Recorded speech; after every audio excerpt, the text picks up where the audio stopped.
एका सुंदर आणि श्रीमंत घराण्यातील मुलीचं लग्न एका गरीब शेतकऱ्याशी झालं. ती महिला बँकेत काम करत होती. सकाळ सकाळी आपल्या घरातील कामे आवरून बँकेत जाण्यासाठी निघायची. रोज सकाळी ती महिला बँकेत आवरून जाण्यासाठी निघायची. त्याच वेळी तिचा सासरा तिला काही ना काही काम सांगायचा.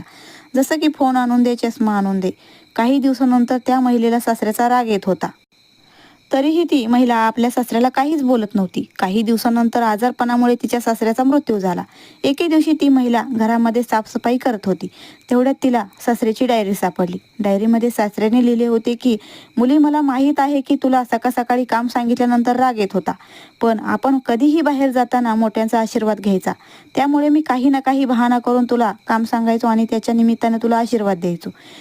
ती डायरी वाचून महिलेच्या डोळ्यामध्ये पाणी येत होतं. या कथेशी सहमत असाल तर जाताना रामकृष्ण हरी म्हणा, व्हिडिओला लाईक करा आणि चॅनलला सबस्क्राईब करा. धन्यवाद.